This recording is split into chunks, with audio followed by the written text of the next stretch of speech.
My phone rang at exactly 3:47 in the afternoon on a Tuesday that started like any other. I was sitting in my small kitchen, stirring honey into my chamomile tea, watching the steam curl up from the cup like tiny ghosts dancing in the afternoon light. At 68 years old, I'd learned to savor these quiet moments. They were becoming more precious as the years slipped by like sand through an hourglass. But when I saw my son David's name flash across the screen, something cold settled in my stomach. We hadn't spoken in 3 months, not since the bitter argument about his father's will. The silence between us had stretched like a canyon, growing wider with each passing day. "Hi, David," I said, trying to keep my voice steady, though my hands were already trembling. His voice came through sharp and businesslike, without even a greeting. "We're leaving next week. We've sold your beach house. Bye." The words hit me like a physical blow. The beach house. The one place on earth that still held the echoes of laughter, of family barbecues, of my late husband James building sandcastles with David when he was just a boy with grass-stained knees and a gap-toothed smile. The house where I'd planned to spend my final years, watching the sunrise paint the ocean in shades of gold and crimson. If you're watching this from your own kitchen, your own safe space, drop a comment and let me know where you're listening from. Sometimes we need to know we're not alone in this world. And please, hit that subscribe button, because stories like this, stories about real people facing real betrayal, they need to be heard. Check the description box below for more stories that will make you question everything you thought you knew about family loyalty. "But you forgot one thing," I managed to whisper, my voice barely audible over the roar of blood in my ears. "What are you talking about?" David snapped, and I could hear the impatience, the dismissal in his tone. The same tone he'd used when he was 16 and thought he knew everything about the world. That's when I laughed. Not a happy laugh, not a joyful sound, but something raw and bitter that clawed its way up from the deepest part of my soul. Because what David didn't know, what he couldn't have known, was that the house he'd just sold, the house he thought belonged to him through his father's inheritance, wasn't legally his to sell. You see, 3 days before James died, while David was busy planning his European vacation with his new wife Rebecca, while he was choosing hotels and making dinner reservations, I was sitting beside my dying husband's hospital bed, watching him struggle to breathe through the tubes and machines that had become his constant companions. James had called me closer, his voice nothing more than a whisper. "Patricia," he'd said, using the full name he only used when things were serious, when the weight of the world pressed down on his shoulders. "I need to tell you something about the beach house. Something David doesn't know." The memory of that conversation still sends shivers down my spine, even now, 2 years later. James had grabbed my hand with whatever strength he had left, his fingers cold and thin, like brittle autumn leaves. His eyes, once so full of life and mischief, were clouded with pain and regret. "I never transferred the deed," he'd whispered. "The house, it's still in your name from when we bought it 43 years ago. I meant to add David's name after the wedding, but with all the medical bills, all the treatments, I never got around to it. The will mentions the house, but legally, it was never mine to give away." At the time, I'd thought it was just another cruel twist in our family's long story of miscommunication and misconnections. James had always been the type to handle the paperwork later, to promise he'd get to the legal documents after this project or that emergency. It was one of the things that had driven me crazy about him during our 4 to 5 years of marriage, his casual relationship with deadlines and official procedures. But as I sat there in my kitchen, listening to the dial tone after David hung up on me, I realized that my husband's procrastination had just become my salvation. The house David had sold, the house he was so smugly bragging about, the house he thought would fund his new life with Rebecca and their plans for a bed and breakfast in Vermont, wasn't his to sell. It was mine. It had always been mine. I set down my teacup with shaking hands and walked to the old wooden filing cabinet where I kept all our important documents. My fingers moved through folders marked insurance, medical, and taxes until I found the one labeled real estate. Inside, yellowed with age but still legally binding, was the original deed to the beach house at 1247 Ocean View Drive. Patricia Eleanor Thompson, sole owner. James's name appeared nowhere on the document. I sank into my rocking chair, the same chair where I'd nursed David through countless childhood fevers, where I'd read him bedtime stories about brave knights and fair maidens, and I began to plan.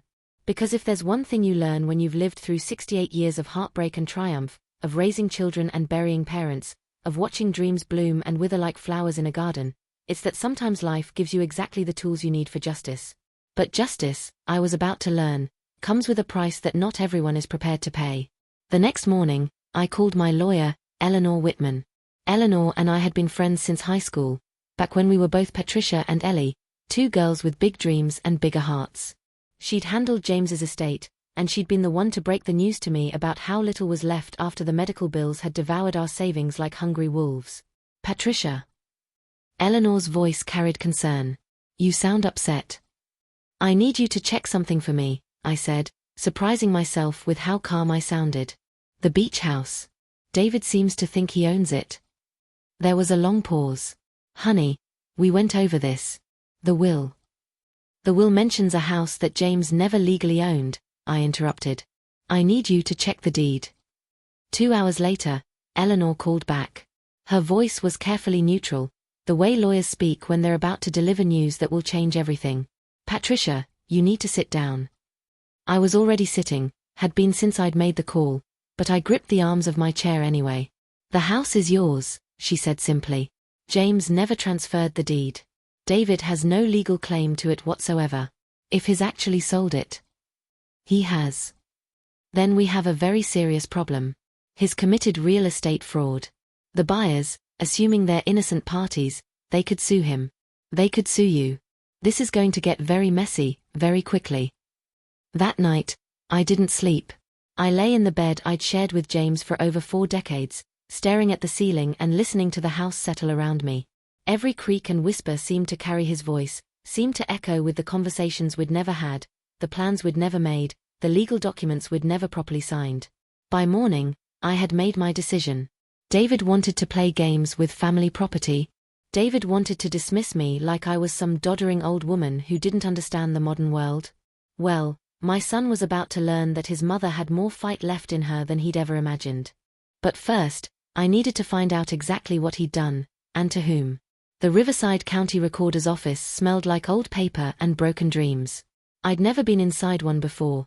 James had always handled the official business, the paperwork, the legal maze that seems to surround every major life event. But there I was, at 8:30 in the morning, standing in line behind a young couple who couldn't stop giggling as they waited to file their marriage license. I watched them, these 2 kids who couldn't have been older than my youngest grandson, and I remembered being that naive once. I remembered believing that love was enough, that family loyalty was a given, that sons didn't sell their mothers' homes out from under them like used furniture at a garage sale. Next, called the clerk, a tired-looking woman with graying hair pulled back in a bun that had seen better days. I approached the counter with my folder clutched against my chest like armor. I need to see the recent transactions on a property, I said, my voice steadier than I felt. 1247 Ocean View Drive. The clerk's fingers clicked across her keyboard with mechanical precision. After what felt like an eternity, she looked up with eyes that had seen too much bureaucratic tragedy to be surprised by anything. There's a sale pending, she said matter-of-factly. Closed escrow yesterday. Buyer is. She squinted at her screen. Hamilton Development Corporation. Purchase price was $1.2 million. $1.2 million. My breath caught in my throat. James and I had bought that little beach cottage for $47,000 in 1981. We'd scraped together every penny for the down payment, had eaten peanut butter sandwiches for months to make the mortgage payments. And now David had sold it for more money than James and I had seen in our entire lives combined. Can you tell me who signed the sale documents? I asked, though I already knew the answer. David James Thompson, listed as the legal heir and executor of the estate. Legal heir. Executor of the estate. The words tasted like ash in my mouth. David had used his father's death, had twisted the grief and confusion that follows losing someone you love, to steal what was mine. But it wasn't just the money. It was the memories embedded in every board, every nail, every grain of sand that had blown onto the front porch during countless summer storms. It was the place where James had proposed to me for the second time. On our 20th anniversary, he'd gotten down on one knee right there on the deck and asked me to marry him all over again, just because he couldn't imagine loving anyone else for the next 20 years. If you've ever had someone steal not just your property but your memories, your safe place, then you know the rage that was building in my chest. Hit that like button if this story is reminding you of your own family betrayals, because we all have them, don't we? Check the description below for more stories about families that aren't quite what they seem. I thanked the clerk and walked back to my car on unsteady legs. Hamilton Development Corporation. I'd never heard the name before, but something about it scratched at the back of my mind like a half-remembered song. My next stop was the public library, where Mrs. Chen, the same librarian who'd helped David with his science fair projects 30 years ago, showed me how to search for business records online. My fingers, clumsy on the keyboard, eventually pulled up the information I needed. Hamilton Development Corporation, established in 2019. Primary business, luxury resort development. President and CEO, Rebecca Hamilton Thompson. Rebecca, David's wife. The pieces of the puzzle began falling into place with sickening clarity. This wasn't just a son selling his mother's house. This was a carefully orchestrated plan between a husband and wife to steal my property and convert it into their dream business. I thought back to the last time I'd seen Rebecca, at James's funeral 2 years ago. She'd stood beside David during the service, her hand resting protectively on her still flat belly. She was pregnant then with what would become my first grandchild, little Emma. Rebecca had seemed genuinely sad about James's passing, had even approached me afterward to say how sorry she was for our loss.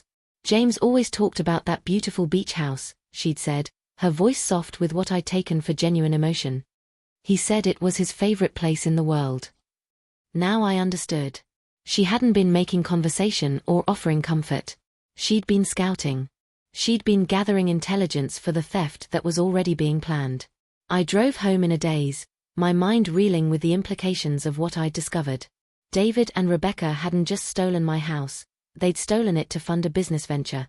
They were planning to tear down the cottage where James and I had celebrated 43 anniversaries, where we'd taught David to fish, where we'd scattered James's father's ashes according to his final wishes. That evening, I called my friend Margaret, who lived 3 houses down from the beach house. Margaret had been our neighbor for over 20 years, had watched David grow up, had borrowed cups of sugar and shared gossip over countless afternoon cups of coffee. Patricia. She sounded genuinely happy to hear from me. I was just thinking about you. There's been so much activity at your place lately. What kind of activity? Well, there have been surveyors out there for the past week, and yesterday I saw a big construction truck parked in your driveway. The driver was talking to some woman I didn't recognize, young thing with blonde hair and one of those fancy business suits. Rebecca. She was already making plans for my property, already measuring my memories to see how much profit she could squeeze from them. Margaret, I said carefully, did anyone ever tell you that the house had been sold? Oh honey, yes. That nice young woman stopped by to introduce herself. Said she was David's wife, that you'd decided to sell because it was too much trouble to maintain. She seemed lovely, very polite. She even asked about the best contractors in the area. I closed my eyes and counted to 10. Then 20. Margaret had no way of knowing she'd been lied to. In her mind, she was just being neighborly to the new owner of the beach house. She had no idea she was talking to a thief. But I knew. And now I had to decide what to do with that knowledge. The legal route would be complicated and expensive. Eleanor had made that clear when I'd called her after my trip to the recorder's office. We could challenge the sale, could prove David had no right to sell the property, but it would take months, maybe years. The buyers, Hamilton Development Corporation, which was really just Rebecca wearing a corporate mask, would claim they were innocent purchasers. David could claim it was all a misunderstanding, that he genuinely believed the house was his to sell. Meanwhile, my cottage would be torn down, my memories bulldozed into a dumpster, and my last connection to James would be paved over with concrete and transformed into someone else's profit margin. No. The legal system moved too slowly for a 68-year-old woman whose time was running out. If David and Rebecca wanted to play dirty, if they wanted to use my age and my grief as weapons against me, then they were about to discover that experience and cunning could be far more dangerous than youth and greed. That night, I sat at my kitchen table and began to make a list. Not a grocery list or a to-do list, but a revenge list. Point by point, step by step, I outlined exactly how I was going to destroy my son's plans and reclaim what was mine. But revenge, I was beginning to understand, requires more than just anger. It requires patience, intelligence, and a willingness to hurt the people you love in order to save yourself. Looking back now, I wonder if I should have chosen forgiveness instead. I wonder if I should have simply called David, explained the situation, and given him a chance to make things right. But then I remember the tone in his voice when he called to gloat about the sale. I remember the dismissive way he said bye before hanging up, like I was a telemarketer instead of the woman who'd given him life. Some betrayals are too deep for forgiveness. Some wounds cut too close to the bone. David had made his choice when he decided to steal from me. Now it was time for me to make mine. Sleep became a stranger to me in the days that followed. I'd lie in bed, watching the red numbers on my alarm clock change from 11:47 to 2:23 to 4:16. My mind racing with memories I'd tried so hard to bury. Because the truth is, David's theft of my beach house wasn't the first time he'd betrayed me. It was just the first time the betrayal came with a price tag of $1.2 million. I found myself remembering when David was 17 and had stolen $200 from my purse to buy concert tickets. When I'd confronted him, he'd looked me straight in the eye and sworn he didn't know anything about the missing money. It was only when I found the ticket stub in his jeans pocket while doing laundry that the truth came out. "All my friends got to go," he'd said, not even apologizing.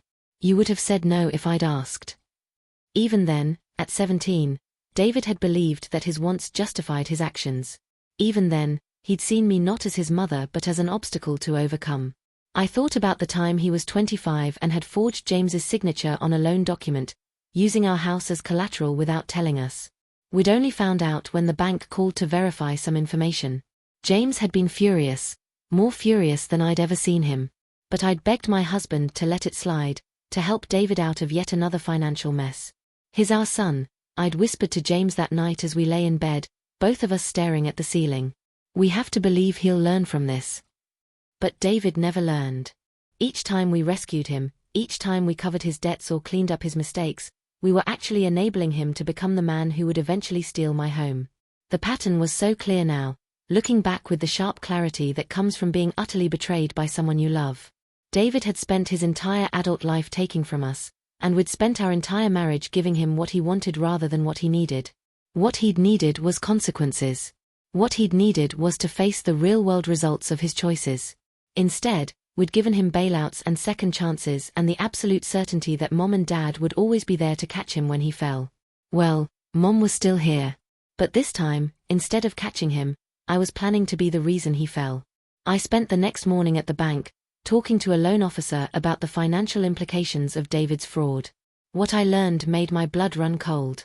"If the sale is reversed," the young man explained, his voice carefully professional, "the buyers will expect to be compensated for any improvements they've made to the property, any costs they've incurred. Given that this is a development company, those costs could be substantial." "What kind of costs?" "Architectural plans, engineering surveys, permit applications, construction deposits. We're probably talking about hundreds of thousands of dollars, maybe more. And if they've already torn down existing structures." I didn't let him finish. I couldn't bear to hear about my cottage being reduced to a pile of rubble and memories. But his words had given me an idea. If Hamilton Development, Rebecca's company, was already spending money on plans and permits, then they were operating under the assumption that they legally owned the property. They were making business decisions based on David's fraud. Which meant that when the truth came out, they wouldn't just lose the house. They'd lose every penny they'd invested in their development plans. Rebecca thought she was so clever, using a corporation to hide her involvement in the theft. But corporations have to file paperwork, have to document their expenditures, have to report to investors. And all of that paperwork would become evidence of how extensively she'd participated in David's scheme. I spent the afternoon at Eleanor's office, going over the legal implications of what David had done. Eleanor looked older than her 65 years, her face creased with worry lines that seemed to have appeared overnight. "Patricia, I need you to understand what you're contemplating," she said, her voice heavy with the weight of 4 decades of friendship. "If we pursue this aggressively, David could face criminal charges. Real estate fraud is a felony. He could go to prison." "Good," I said, and I meant it. Eleanor's eyes widened. "This is your son we're talking about. Your only child." "My only child stole my house and sold it to his wife's company. My only child called me to gloat about it, then hung up on me like I was some stranger who'd bothered him during dinner." I leaned forward in my chair, meeting Eleanor's concerned gaze with steel in my own. "My only child has been taking advantage of me for his entire adult life, and I'm done. I'm done being the mother who enables her son's bad behavior because she's too afraid of losing him to hold him accountable." Eleanor was quiet for a long moment, her fingers drumming against her desk in the rhythm I remembered from our high school days when she was working through a difficult problem. "There might be another way," she said finally. Something that would get you your property back without necessarily sending David to prison. I'm listening. We could approach David and Rebecca privately first. Present them with the evidence, explain the legal situation, and give them a chance to unwind the sale voluntarily.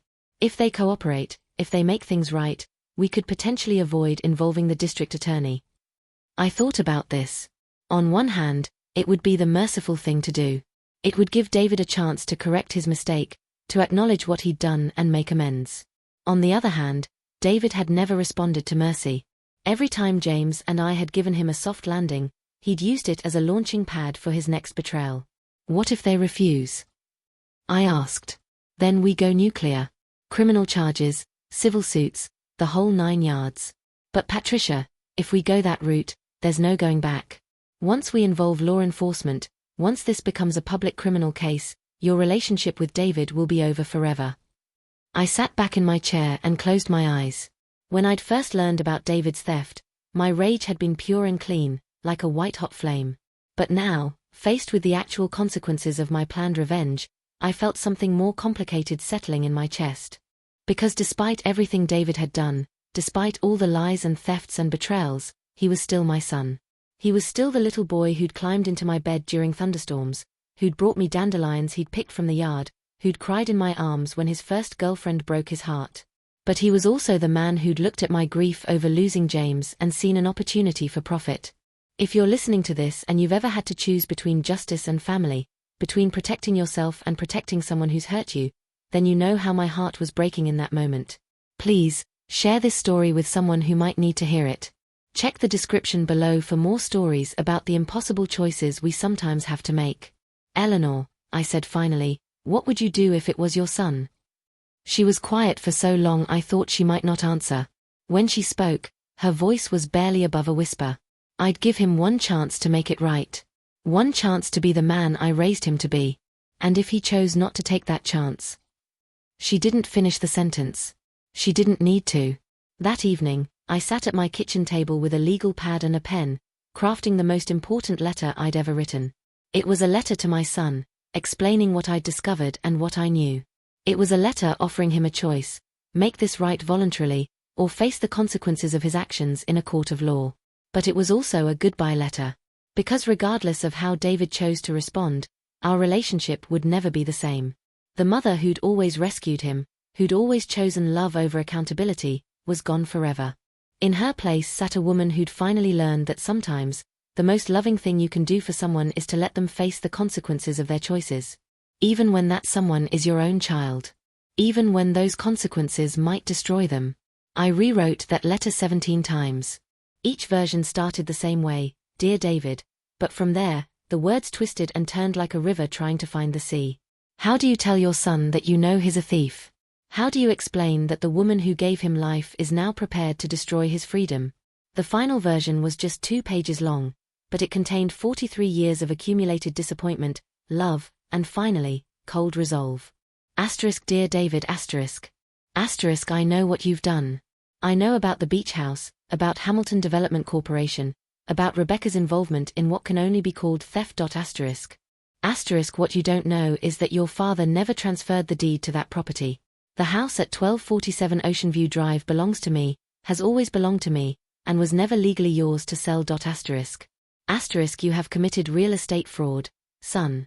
A felony that carries a sentence of up to 5 years in prison. I am writing this letter to give you one opportunity, the only opportunity you will receive, to correct this situation. You have exactly 72 hours from the time you receive this letter to *. 1. Contact Hamilton Development Corporation and cancel the sale. *. 2. Return every penny of the $1.2 million to the escrow account. *. 3. Provide me with written documentation that all development plans for my property have been abandoned. * 4. Come to my house, look me in the eye, and explain why you thought it was acceptable to steal from your own mother. If you choose not to comply with these terms within 72 hours, I will turn all evidence of your fraud over to the district attorney's office and pursue both criminal and civil action against you and Rebecca. This is not a negotiation, David. This is your last chance to remember that you are my son before I am forced to treat you like a stranger who has stolen from me. I raised you to be better than this. Your father and I gave you every advantage, every opportunity, every second chance a child could ask for. We loved you unconditionally, supported you through every mistake, and believed in your potential even when you didn't believe in yourself. But love without accountability isn't love at all. It's enabling. And I'm done enabling you. You have 72 hours to prove that somewhere inside the man you've become, there's still a trace of the boy I raised with such hope. Mom. I sealed the letter in an envelope and drove to David's house myself. It was a sprawling suburban mansion in an exclusive development, the kind of place James and I had once dreamed of being able to afford. The irony wasn't lost on me. David was living in luxury while stealing from his elderly mother. Rebecca's silver BMW was in the driveway next to David's black pickup truck. Through the front window, I could see warm yellow light spilling from what looked like a dining room, and I caught a glimpse of my son's profile as he leaned over what was probably his dinner table. For just a moment, watching him through the glass, I felt my resolve waver. He looked so normal, so domestic. This was my son, the father of my granddaughter Emma, whom I hadn't seen in months because of the growing distance between us. But then I remembered the tone in his voice when he'd called to announce the sale. I remembered the casual cruelty in his words. We're leaving next week. We've sold your beach house. Bye. I walked to the front door and slipped the letter through the mail slot, listening to it flutter to the floor on the other side. Then I got back in my car and drove home, my hands shaking so badly I could barely grip the steering wheel. The waiting began. 72 hours might not seem like a long time, but when you're waiting to find out whether your only child will choose redemption or destruction, every minute stretches like taffy. I found myself checking the clock obsessively. 6:47 a.m., 6:52 a.m., 7:03 a.m. Time moved like it was trudging through mud. I tried to keep busy. I cleaned closets that didn't need cleaning, organized drawers that were already perfectly organized, cooked elaborate meals I had no appetite for. But nothing could quiet the voice in my head that kept asking the same question over and over. What if he doesn't respond at all? The first day passed in silence.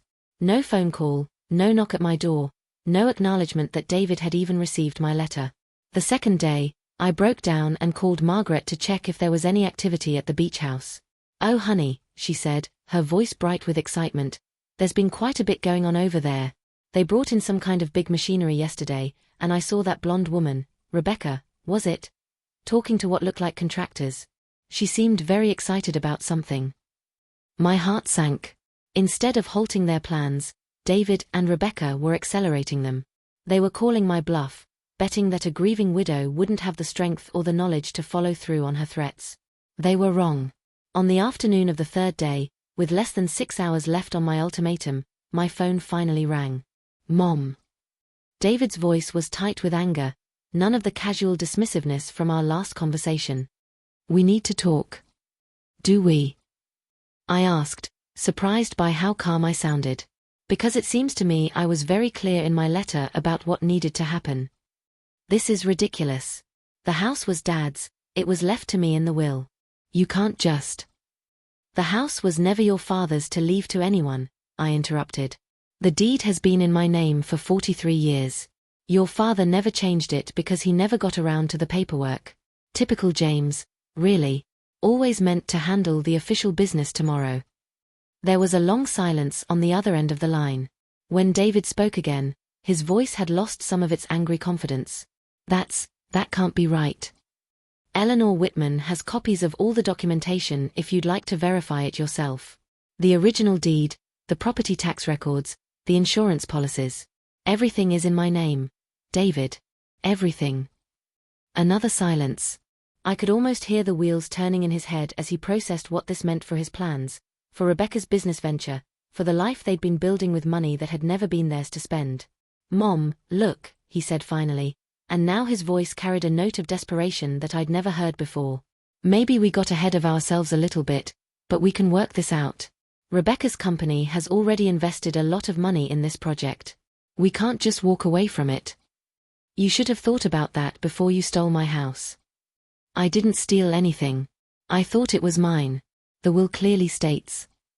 "The will states a lot of things, son. But wills don't magically create ownership where none existed before. Your father willed you a house he didn't legally own. It's like me willing you the moon, heartfelt, perhaps, but meaningless in the eyes of the law. David was quiet for so long I wondered if he'd hung up. When he spoke again, his voice was cold in a way that made my stomach clench. What do you want? What did I want? I wanted my son back. I wanted the little boy who'd once made me breakfast in bed for Mother's Day, burning the toast and spilling orange juice on the sheets but beaming with pride at his accomplishment. I wanted the teenager who'd hugged me after his high school graduation and whispered thank you in my ear. I wanted the young man who'd called me crying after his first heartbreak, needing his mother's comfort and wisdom. But that person was gone, if he'd ever really existed at all. In his place was a stranger who saw his elderly mother as an obstacle to his financial plans. I want everything I outlined in the letter, I said. The sale cancelled, the money returned, the development plans abandoned, and an explanation. You have. I looked at my clock, 4 hours and 12 minutes to comply. And if I don't? Then tomorrow morning, Eleanor will be filing criminal charges against you and Rebecca for real estate fraud. And David, unlike all the other times your father and I rescued you from the consequences of your poor choices, this time you're going to face the full weight of what you've done. I hung up before he could respond. 4 hours and 12 minutes. That's all that remained of the relationship between a mother and her son. Unless David surprised me one last time. The call came at 11:47 p.m., 13 minutes before my deadline expired. I was sitting in my living room, fully dressed despite the late hour, watching the red numbers on the cable box count down to the moment when I would either reclaim my son or destroy him. We're not giving up the house. David's voice was flat, emotionless. Rebecca's looked into this, talked to her lawyers. Even if what you're saying about the deed is true, we're innocent purchasers. We bought the property in good faith. We've already invested significant money in development plans. The courts will protect our interests. I closed my eyes and felt something that had been holding me together for 68 years finally snap in half. David. We're willing to discuss some kind of compensation for you. Maybe a small percentage of the profits once the resort is up and running. But we're not walking away from this project. A small percentage of the profits. From my own house. From the place where I'd planned to spend whatever years I had left, watching sunrises and remembering the man I'd loved for nearly half a century. Let me make sure I understand, I said, my voice steady despite the rage building in my chest. You've stolen my house, sold it to your wife's company, and now you're offering to pay me a small percentage of the profits you make from developing my stolen property. It wasn't stolen. The will. The will is meaningless. The words exploded out of me with 43 years of suppressed frustration. How many times do I have to explain this to you? You cannot inherit something your father never owned. Look, Mom, I know you're upset. Upset. I started laughing, the same bitter sound that had emerged when David first called to announce the sale. Upset doesn't begin to cover what I am, David. I am devastated. I am heartbroken. I am watching my only child choose greed over his own mother, and I am done pretending that love means letting you destroy me. The line went quiet except for the sound of David's breathing. When he spoke again, his voice carried a threat that chilled me to the bone.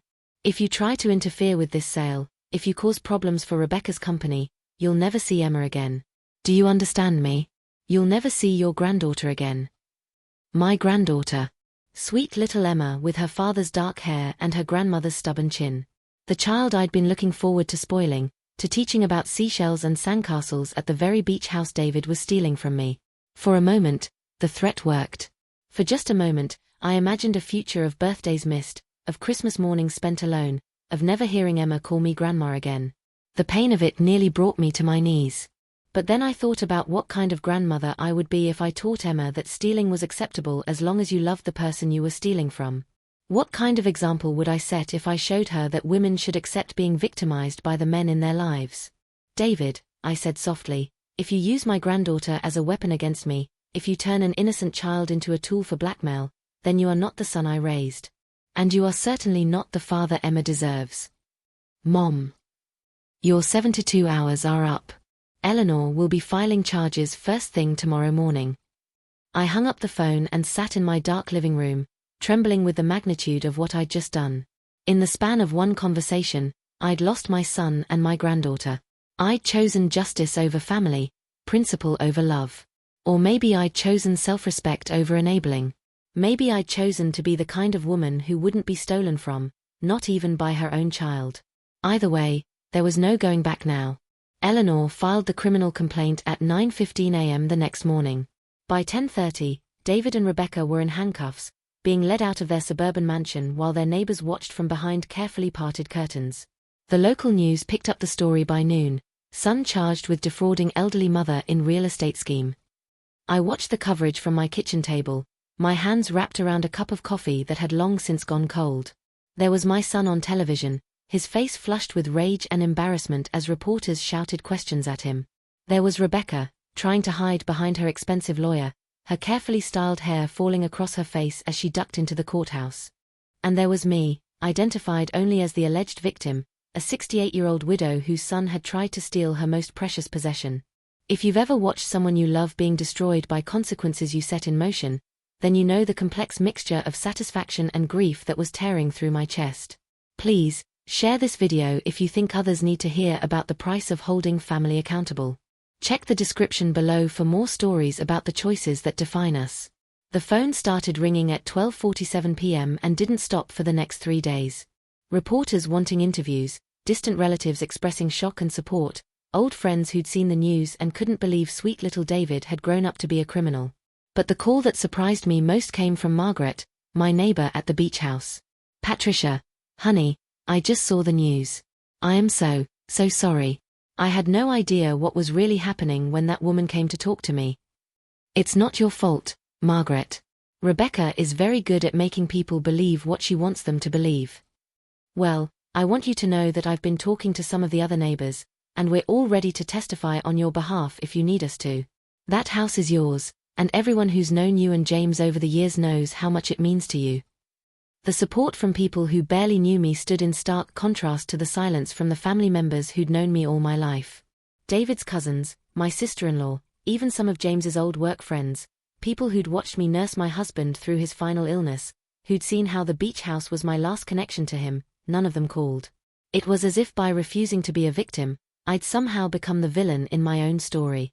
The preliminary hearing was scheduled for the following Tuesday. Eleanor had warned me that David and Rebecca's lawyer would likely try to paint me as a confused elderly woman who didn't understand the complexities of estate law. They would argue that David had acted in good faith, that any fraud was unintentional. "They're going to make you look like the bad guy," Eleanor had said during one of our preparation sessions. "They're going to suggest that you're senile, vindictive, maybe even mentally incompetent. Are you prepared for that?" Was I prepared to have my own son stand up in court and claim I was crazy? Was I prepared to watch him tell a judge that his mother was too old and confused to manage her own affairs? The answer should have been no. Any reasonable person would have been devastated by the prospect of such public humiliation. But I found myself looking forward to it. Because if David wanted to play the game of making me look incompetent, then he was going to discover just how sharp his allegedly senile mother's mind really was. If he wanted to suggest that I didn't understand legal documents, then I would show the court exactly how well I understood them. I spent the weekend before the hearing going through every piece of paperwork related to the beach house.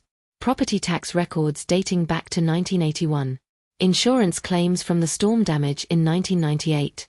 Maintenance receipts, utility bills, mortgage payment records. I organized everything chronologically, created a timeline that showed 43 years of continuous ownership and responsibility. But more than that, I gathered evidence of David's history of financial irresponsibility. The forged loan documents from when he was 25. Records of the money James and I had given him over the years. Money that was always supposed to be a loan but never got repaid. Bank records showing the mysterious appearance of $200,000 in David and Rebecca's account 3 days after the beach house sale closed. If David wanted to make this about my competence, then I would make it about his character. The night before the hearing, I barely slept. I kept thinking about Emma, wondering if she would grow up believing that her grandmother was a bitter old woman who'd sent her parents to jail.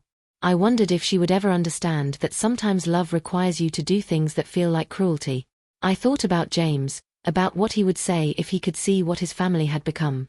Would he be proud of me for standing up for myself, or would he be heartbroken that our son had forced me to choose between justice and family loyalty? But mostly, I thought about the beach house itself. I wondered if Hamilton Development had already started tearing it down, if the walls that had witnessed 43 years of marriage were already lying in a dumpster somewhere. I wondered if the deck where James had proposed to me for the second time had already been reduced to splinters. The physical structure of the house could be rebuilt, I supposed. But the memories, the history, the sense of place that had made it more than just a building, those things, once destroyed, could never be recovered. At 6 a.m., I got up and made myself breakfast. Toast with honey, the way James used to make it. Orange juice in the glass mug Emma had given me for my birthday, back when I was still allowed to see my granddaughter. By 7 a.m., I was dressed in my best navy blue suit, the one I'd worn to James's funeral. It seemed appropriate, somehow. Today felt like another kind of funeral, the final burial of my relationship with my son. Eleanor picked me up at 8:30, and we drove to the courthouse in silence. As we pulled into the parking lot, I could see news vans lined up along the street. This had become more than just a family dispute. It had become a symbol of something larger. Adult children taking advantage of elderly parents. Family greed trumping family loyalty. The breakdown of the values that were supposed to hold us together. Are you ready for this? Eleanor asked as we sat in her car, watching reporters set up their cameras. I thought about David as a little boy, building sandcastles on the beach while James and I watched from our deck chairs. I thought about the young man who'd called me crying after his father's funeral, saying he didn't know how he would go on without his dad's guidance. And I thought about the stranger who'd called me 4 days ago to threaten that I'd never see my granddaughter again if I didn't let him steal my house. I've been ready for this for 40 years, I said. I just didn't know it until now. We walked into the courthouse together, past the cameras and the shouting reporters, past the curious onlookers who'd come to see the family drama play out in public. Inside, the building was cool and quiet, filled with the kind of institutional solemnity that makes even innocent people feel guilty. David was already there with Rebecca and their lawyer, a sharp-faced man in an expensive suit who looked like he specialized in making victims look like victimizers. David wouldn't meet my eyes, but Rebecca stared at me with undisguised hatred. Good, I thought. Let her hate me. Hatred was easier to deal with than false sweetness and manufactured grief. The bailiff called the court to order, and Judge Patricia Morrison, a woman about my age with steel-grey hair and intelligent eyes, took the bench. The irony of appearing before a judge who shared my first name wasn't lost on me. It felt like a sign, though I wasn't sure what kind. Your Honor, David's lawyer began, my clients are the victims of a family misunderstanding that has been blown completely out of proportion by an elderly woman who is clearly confused about the legal realities of her late husband's estate. And just like that, the war truly began. David's lawyer painted a picture of loving children trying to honor their father's final wishes while being persecuted by a grief-stricken widow who couldn't accept reality. He spoke about the stress of dealing with aging parents, about the challenges of managing complex estates, about the tragedy of family disputes that should be handled privately being dragged into criminal court. He was good at his job, I had to give him that. By the time he finished his opening statement, even I was beginning to wonder if maybe I was the unreasonable one. But then Eleanor stood up. Your Honor, the defendant would like you to believe this is a story about an elderly woman who doesn't understand estate law. But this case is actually about something much simpler and much more serious. Theft. Pure and simple theft, committed by a son against his own mother. She walked to the evidence table and picked up a manila folder. Mrs. Thompson has been the sole legal owner of 1247 Ocean View Drive for 43 years. The property taxes, paid by Mrs. Thompson.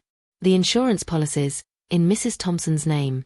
The mortgage payments, made by Mrs. Thompson and her late husband from their joint account. Eleanor opened the folder and began pulling out documents. What Mr. David Thompson inherited from his father was not the house itself, but his father's intent to leave him the house. Unfortunately for Mr. Thompson, good intentions don't create legal ownership. His father never transferred the deed, never added his son's name to the title, never took any of the legal steps necessary to make David Thompson an owner of this property. She turned to face David directly. But David Thompson knew this. He had to have known this, because when he went to sell the property, he forged documents. He created fake transfer papers. He fabricated a deed that never existed. Wait. What? I felt my heart stop. Eleanor hadn't told me about any forged documents. She'd said David had simply claimed ownership based on the will, not that he'd actually created false papers. David's face had gone white. Rebecca was whispering frantically to their lawyer, who looked like he'd just been punched in the stomach. Your Honor, Eleanor continued, we have copies of the documents David Thompson submitted to the title company, claiming to show his ownership of 1247 Ocean View Drive. These documents are completely fabricated. They contain his father's signature on papers that were created after his father's death. They reference legal procedures that never took place. She handed a stack of papers to the judge. This isn't a family misunderstanding, Your Honor. This is criminal fraud, committed by a man who was so confident that his elderly mother wouldn't fight back that he didn't even bother to create convincing forgeries. The courtroom erupted. David's lawyer was on his feet, objecting to evidence he claimed hadn't been properly disclosed. Rebecca was crying, though whether from grief or rage, I couldn't tell. David himself sat frozen in his chair, staring at Eleanor like she'd just pronounced his death sentence. And maybe she had. Because forgery was a different beast entirely from the innocent misunderstanding his lawyer had been trying to portray. You can't accidentally forge your dead father's signature. You can't mistakenly create false legal documents. Judge Morrison banged her gavel until the courtroom quieted. Mr. Stevens, she said to David's lawyer, did you know about these alleged forgeries when you made your opening statement? Stevens looked like he was drowning. Your Honor, we would need time to examine these documents, to verify their authenticity. The documents are certified copies from the title company, Eleanor interrupted. We can call representatives from Coastal Title to testify about when these papers were submitted and by whom.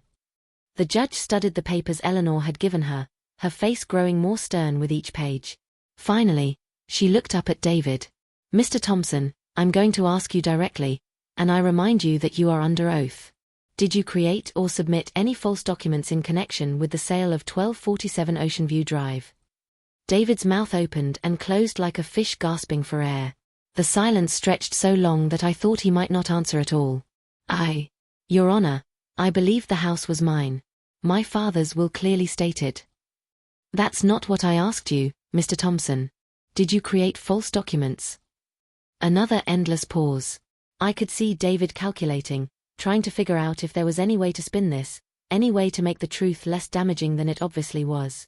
The title company required certain paperwork, he said finally. I provided what they needed. Did you forge your father's signature on any documents, Mr. Thompson? And there it was. The moment of truth. The point where my son would either confess to being a criminal or lie under oath and become an even bigger criminal.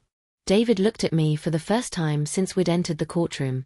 For just a second, I saw the little boy eyed raised, scared and cornered and looking to his mother for rescue. But I wasn't going to rescue him this time. This time, he was going to face the consequences of his choices. Yes, he whispered. I forged his signature. The courtroom exploded again. Reporters were scribbling frantically, Rebecca was sobbing openly, and David's lawyer looked like he wanted to disappear into the floor. But all I could focus on was my son's face as he finally told the truth about what he'd done to me. If you've ever watched someone you love confess to a crime in front of strangers, if you've ever felt the strange mixture of vindication and heartbreak that comes with being proven right about something you desperately wanted to be wrong about, then you understand what I was feeling in that moment. Please, hit that like button if this story is resonating with you, and check the description below for more stories about families that aren't what they seem. Judge Morrison set David's bail at $50,000 and scheduled a full trial for 6 weeks later. As the bailiff led David away in handcuffs, he turned back to look at me one more time. I'm sorry, Mom, he said, and for the first time in years, his voice sounded genuine. I'm so sorry. But sorry doesn't unforge documents. Sorry doesn't give back the months of sleepless nights, the stress-induced chest pains, the devastating betrayal of discovering that your only child sees you as a mark rather than his mother. Sorry doesn't rebuild the beach house that Hamilton Development had already torn down to make room for their luxury resort. Because that was the other piece of news Eleanor delivered as we left the courthouse. While we'd been focused on the criminal case, while David and Rebecca had been fighting to keep their fraudulent purchase, their construction crews had been working around the clock to demolish my cottage. The house where James and I had celebrated 43 anniversaries was gone. Reduced to a pile of rubble that had been hauled away in dump trucks while I was sitting in a courtroom listening to my son confess to forging his father's signature. They'd stolen my house and then destroyed it, betting that even if they lost the legal battle, I'd never be able to prove exactly what had been lost. They were wrong about that, too. Because I had something Rebecca's expensive lawyers hadn't counted on: 43 years of photographs documenting every inch of that cottage, every piece of furniture, every memory-soaked corner that had made it more than just a building. And I was going to make them pay for every single board, every single nail, every single moment of happiness they'd bulldozed into oblivion. The criminal trial was just the beginning. The real war was about to start. The civil trial began 3 months later, after David had already been sentenced to 18 months in prison for real estate fraud and forgery. The criminal conviction made the civil case much easier. There was no question now about whether David had committed a crime. The only question was how much it was going to cost him. Rebecca sat in the defendant's chair alone, her expensive clothes and perfect makeup unable to hide the hollow look in her eyes. David's imprisonment had destroyed more than just their freedom. It had destroyed their marriage. She'd filed for divorce 2 weeks after his sentencing, claiming she'd been an innocent victim of his deception. But Eleanor and I had done our homework. We had bank records showing that Rebecca had personally deposited the proceeds from the house sale into Hamilton Development's accounts. We had emails between Rebecca and various contractors discussing demolition timelines and construction schedules. We had her own corporate filings listing herself as the primary investor in the Beach House development project. Rebecca Hamilton Thompson might have been many things, but innocent wasn't one of them. Your Honor, Eleanor began her opening statement, this case is about much more than the monetary value of a piece of real estate. This case is about the destruction of irreplaceable memories, the violation of a widow's trust, and the calculated demolition of a woman's last connection to her deceased husband. She walked over to a large easel that held a photograph of my beach house as it had looked 6 months ago. White clapboard siding, blue shutters, the wraparound deck where James and I had watched countless sunsets. It looked so peaceful, so permanent. It was hard to believe it no longer existed. Mrs. Thompson and her late husband purchased this property in 1981 for $47,000, Eleanor continued. Over the next 43 years, they poured their hearts, their savings, and their dreams into making it a home. They celebrated anniversaries there, hosted family reunions, created a lifetime of memories that can never be replaced. She turned to the next photograph, which showed the empty lot where my house used to stand. Just bare sand and concrete footings, like a grave that had been dug but never filled. The defendants didn't just steal Mrs. Thompson's house. They obliterated it. They knew their theft would eventually be discovered, so they raced to destroy the evidence.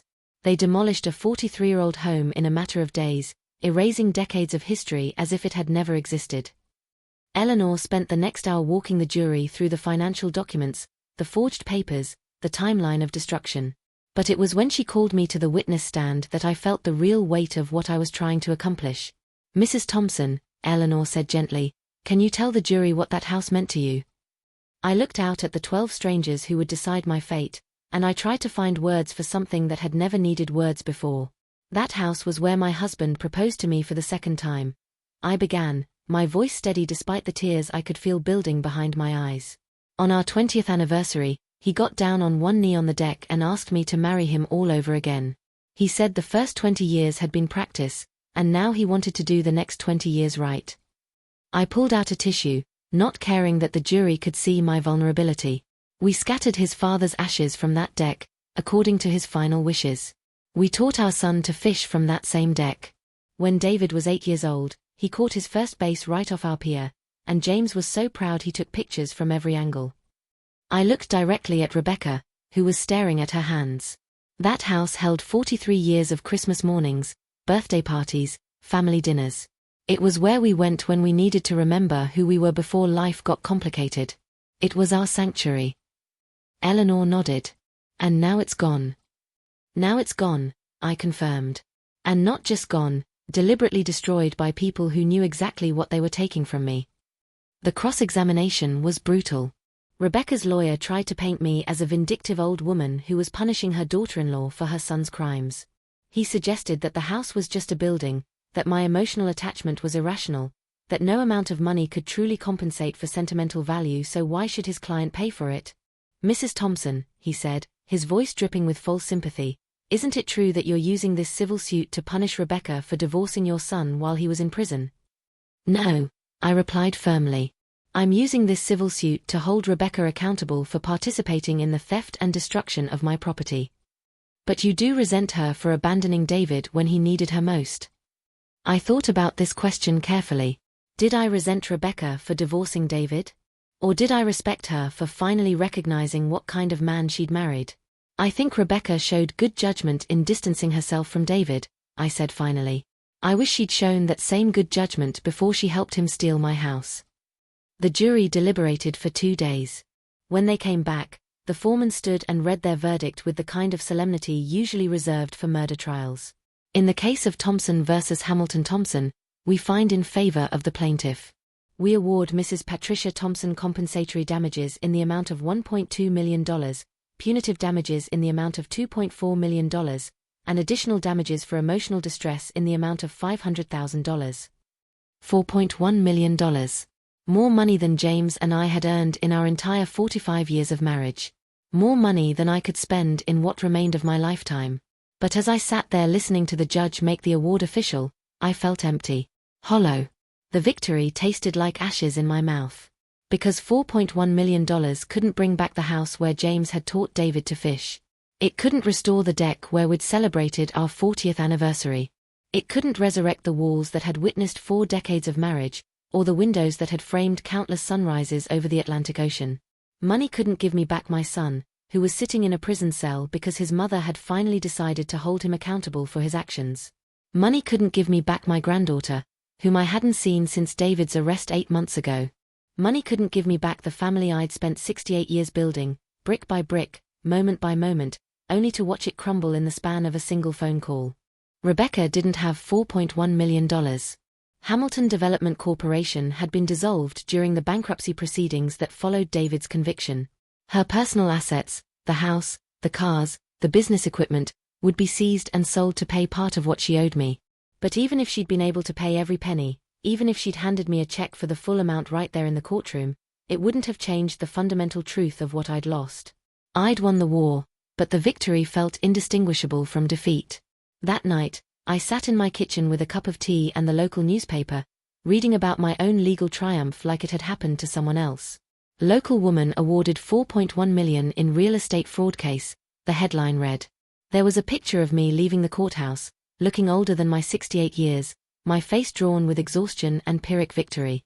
The article quoted me as saying I was satisfied with the jury's decision, but I had no memory of saying those words. I couldn't remember feeling satisfied about anything that had happened over the past year. I'd gotten justice. I'd proven that stealing from elderly people carries consequences, that family relationships don't provide immunity from criminal behavior, that mothers don't have to accept being victimized by their own children. But justice, I was learning, is a cold comfort when you're eating dinner alone at a table that used to seat 4 generations of your family. If you're listening to this and wondering whether revenge is worth the price you'll pay for it, I can't answer that question for you. Every situation is different, every betrayal carries its own weight, every family has its own breaking point. But I can tell you this, winning doesn't always feel like winning. Sometimes it just feels like surviving.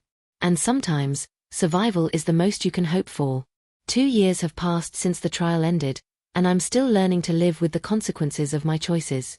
The money from the judgment sits in my bank account, mostly untouched. What does a 70-year-old widow need with $4.1 million?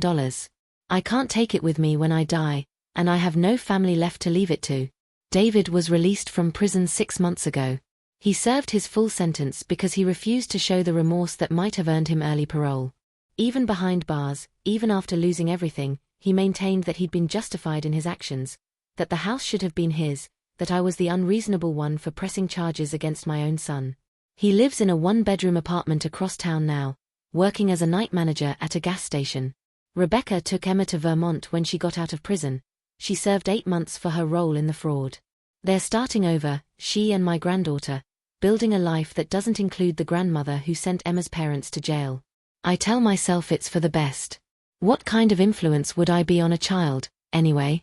What would I teach her about family loyalty, about forgiveness, about the importance of loving people even when they hurt you? But late at night, when the house is quiet and the weight of my choices settles over me like a heavy blanket, I wonder if I made the right decision. I wonder if there was another way, a path that could have led to justice without destroying everyone I loved in the process. I think about James, about what he would say if he could see our family now. Would he understand why I chose the law over love? Would he forgive me for putting his son in prison, For ensuring that his granddaughter will grow up thinking of me as the villain in her parents' story? Or would he be ashamed that the woman he married had so little capacity for mercy in her heart? Last week, I drove past David's apartment building. I didn't stop, didn't knock on his door, didn't even slow down. But I saw him through the window of the gas station where he works, his shoulders bent with exhaustion, his face lined with the kind of weariness that comes from losing everything you thought mattered. He looked old. Older than his 42 years, older than he should have looked. Prison had aged him, broken something fundamental in his spirit. For just a moment, watching him through the glass, I felt a stab of the protective instinct that had driven so many of my decisions over the years. He was still my son. Still the little boy who'd needed his mother to kiss his scraped knees and chase away the monsters under his bed. The sight of him looking so defeated, so utterly beaten down by life, made me want to park my car and march into that gas station and gather him in my arms and tell him everything would be okay. But everything wasn't okay. Everything would never be okay again. Because the truth is, David wasn't just a victim of his own poor choices. He was also a victim of mine. I'd raised him to believe that his mother would always rescue him, would always clean up his messes, would always choose love over consequences. I'd created a man who thought he could take whatever he wanted because mom would never really fight back. If you're a parent listening to this, if you have children who seem to think they're entitled to things they haven't earned, please learn from my mistakes. Love isn't just about giving. Sometimes love means saying no. Sometimes love means letting people fail. Sometimes love means choosing what's right over what feels good in the moment. I enabled David for 42 years, and then I destroyed him when I finally stopped enabling him. Both of those things were my fault. The beach house lot remains empty. Hamilton Development went bankrupt before they could build anything, and the property reverted to me as part of the judgment. I own it again, but I can't bring myself to go there. I can't stand on that empty sand and remember what used to be there, can't face the concrete footings that are all that remain of 4 decades of marriage. Sometimes I think about rebuilding. I have the money now, could construct something even grander than the original cottage. But it wouldn't be the same house where James proposed to me twice, wouldn't be the same place where we taught David to fish, wouldn't hold the same echoes of laughter and love and family dinners that made it home. You can't reconstruct memories. You can't rebuild a relationship that's been demolished by betrayal and revenge. I suppose the smart thing would be to sell the lot, take the money, and buy something else. Start over somewhere new, somewhere that doesn't carry the weight of everything I've lost. But I'm not ready for that yet. Maybe I never will be. So the lot sits empty, like my dining room table, like the second bedroom I prepared for Emma's visits, like the space in my heart that used to hold my son. Eleanor stops by every few weeks to check on me. She thinks I'm depressed, thinks I should see a counselor or join a support group or find some way to process the grief of losing my family. She's probably right, but I'm not sure I want to process it. I'm not sure I want to move past the sadness, because moving past it feels like moving past them. The grief, at least, proves that they mattered. That what we had was real, even if it's gone now. Patricia, Eleanor said during her last visit, you did the right thing. You know that, don't you? David committed a serious crime. He would have gotten away with it if you hadn't fought back. I nodded, because it was true. David would have stolen my house, would have torn it down, would have used the proceeds to fund his new life while I spent my final years in this small house, surrounded by the ghosts of everything I'd lost. But doing the right thing doesn't always feel right, I told her. Sometimes it just feels necessary. And that's the truth I'm left with as I approach my 70th birthday, as I face the reality of spending whatever years I have left without the family I spent a lifetime building. I did what was necessary. I protected myself from people who saw me as disposable, even when those people shared my blood. I chose self-respect over family loyalty. I chose justice over mercy. I chose to be the kind of woman who fights back, even when fighting back costs her everything she loves. Were those the right choices? I honestly don't know. Some days I feel proud of my strength, proud that I didn't let myself be victimized. Other days I feel like I've become something cold and harsh, something my younger self wouldn't recognize. But I'm still here. I'm still standing. I'm still the owner of my own life, my own choices, my own property. And sometimes, when you've been knocked down as many times as I have, just standing is victory enough. Today is the 3-year anniversary of the phone call that changed everything. I'm sitting in my kitchen, in the same chair where I heard David's voice announce that he'd sold my beach house, and I'm trying to make sense of the woman I've become. The money from the lawsuit has been quietly doing good in the world. I've donated to organizations that help elderly people who've been financially abused by family members. I've funded legal aid clinics that represent victims of real estate fraud. I've endowed a scholarship at the local community college for single mothers trying to rebuild their lives. James would have liked that, I think. He always believed in helping people who couldn't help themselves. But the money hasn't filled the empty spaces in my life. It hasn't brought back the son who used to call me every Sunday, even if those calls were usually requests for financial help. It hasn't restored my relationship with Emma, who turned 5 last month without a card or present from her grandmother. I've become the cautionary tale I used to warn other women about, the bitter old lady who chose being right over being loved. Or maybe I've become something else entirely. Maybe I've become the kind of woman who refuses to be anyone's victim, not even her own family's. The distinction matters, I suppose, though some days I can't tell the difference. Last month, I got an unexpected visitor. Margaret, my old neighbor from the beach house, drove over to check on me. We sat in my living room drinking tea and talking about everything except the obvious: the empty lot where my cottage used to stand, the son who was no longer part of my life, the granddaughter I was forbidden to see. "Patricia," she said finally, setting down her cup with the kind of careful precision that suggested she'd been rehearsing this conversation, "there's something you should know. About David." My heart clenched. For a moment, I was afraid she was going to tell me he'd been hurt, or sick, or worse. Despite everything that had happened between us, the thought of losing him permanently still had the power to terrify me. "He comes by the beach house lot sometimes," she continued. "Late at night, usually.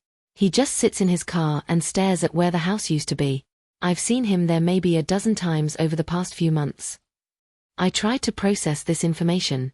David, the man who'd stolen my house and sold it without a second thought, was now visiting the empty lot where it used to stand. Does he get out of the car?" I asked. "Once or twice. Last week I saw him walk down to where your deck used to be. He stood there for maybe 20 minutes, just looking out at the ocean. When he got back in his car, I could tell he'd been crying." Crying. My son, who hadn't shed a tear at his father's funeral, who'd shown no remorse during his trial, who'd maintained his innocence even as he was led away in handcuffs, was crying over the house he'd destroyed. "Margaret," I said carefully, "why are you telling me this?" She looked at me with eyes that had seen 74 years of human folly and forgiveness. "Because I think he's finally understanding what he lost. Not just the money, not just his freedom, but what that place meant. What family means." I wanted to feel vindicated. I wanted to feel like justice had been served, like David was finally experiencing the consequences of his actions in a way that might actually change him. Instead, I felt hollow. Empty. Like I was watching my son's belated grief through a window I could never open. "It's too late for regret," I said. "Some things can't be undone." "Maybe," Margaret said quietly, "but some things can still be forgiven." After she left, I sat in my living room for hours, thinking about David alone in his car, staring at the empty space where our family's happiness used to live. I thought about him walking to where our deck used to be, maybe remembering the morning he'd caught his first fish there, or the evening James had taught him to identify constellations in the dark sky above the ocean. Was this what I'd wanted? Was this the justice I'd fought so hard to achieve? My son, broken and alone, mourning the destruction of something he'd destroyed himself? The truth is, I don't know what I wanted anymore. 3 years ago, I wanted my house back and my son held accountable for stealing it. I got both of those things, but the victory felt nothing like I'd imagined it would. 3 weeks ago, something happened that changed everything again. I was grocery shopping when I turned a corner and found myself face to face with a little girl with dark hair and serious brown eyes. She was maybe 5 years old, standing next to a shopping cart while a woman I didn't recognize picked out apples from the produce display. For a moment, I thought I was seeing things. But then the woman turned, and I realized it wasn't Rebecca at all. It was someone else entirely, someone who must have been watching Emma while Rebecca worked. "Emma," I whispered, barely breathing. The little girl looked up at me with James's eyes and David's stubborn chin, and my heart nearly stopped. She was so much bigger than the last time I'd seen her, so much more grown up. She looked like a real person now, not just a baby, with opinions and thoughts and a personality that was uniquely her own. "Do I know you?" she asked, tilting her head in a gesture that was pure David at that age. Before I could answer, the woman with her noticed me standing there. She must have recognized me from news photos, because her face immediately went tight with alarm. "Emma, come on," she said, grabbing the child's hand. "We need to go." But Emma pulled back, still staring at me with curious eyes. "Are you the sad lady?" she asked. The sad lady. That's how she knew me. Not as Grandma, not as Patricia, but as the sad lady who had somehow hurt her parents. "Yes, sweetheart," I said, kneeling down to her level. "I suppose I am. Mommy says you're the reason Daddy went away."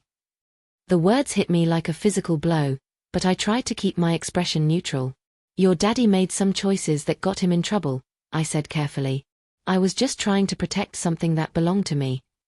Emma considered this with the seriousness that only small children can bring to complex adult situations. "Were you scared?" Was I scared?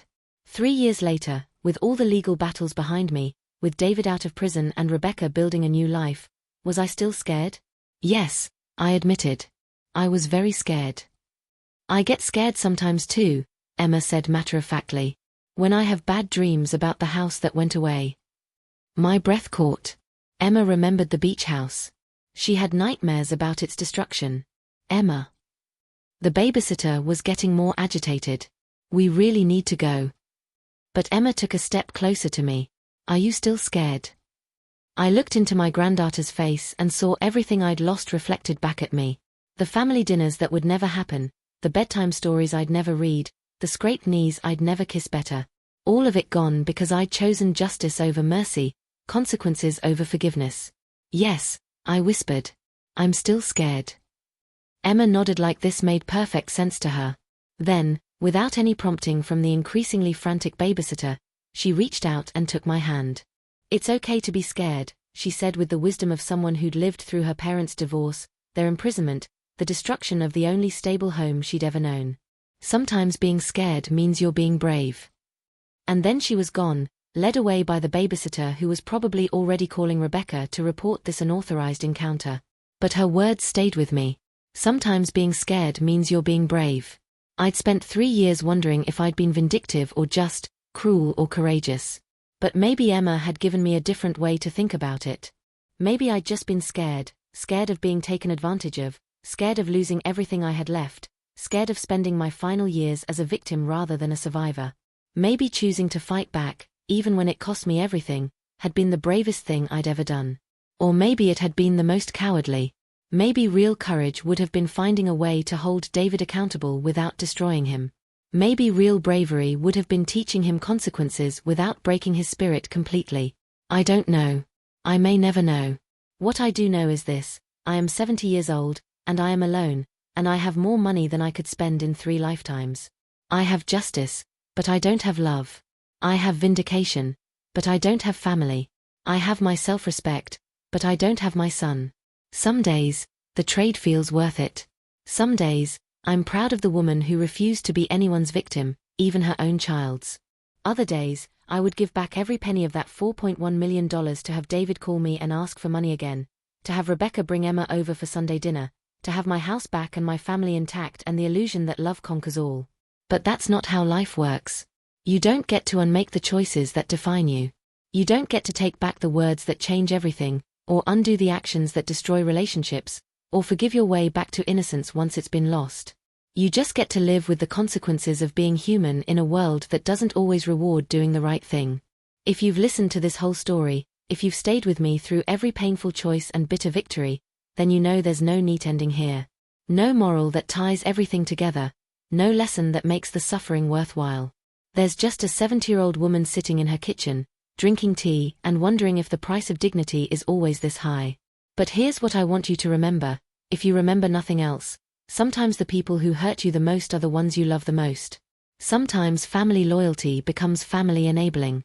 Sometimes the most loving thing you can do is say no, even when saying no costs you everything. I don't know if I made the right choices. I don't know if there were right choices to be made. All I know is that I'm still here, still standing, still the owner of my own life. I survived my son's betrayal. I survived losing my husband, my home, my family, my dreams of growing old surrounded by grandchildren who would remember me fondly. I survived all of it, and survival, I've learned, is its own kind of victory. Thank you for listening to my story. Thank you for staying with an old woman through the darkest chapter of her life. If this story meant something to you, please share it with someone who might need to hear it. Check the description below for more stories about the choices that define us, the prices we pay for justice, and the complicated mathematics of love and accountability. And if you're facing your own impossible choice, your own moment of having to decide between what feels good and what you know is right, remember this: you're braver than you think you are. You're stronger than your fear. And sometimes, the hardest thing and the right thing are the same thing. Even when that thing costs you everything you thought you couldn't live without. Even when the only thing left standing is you.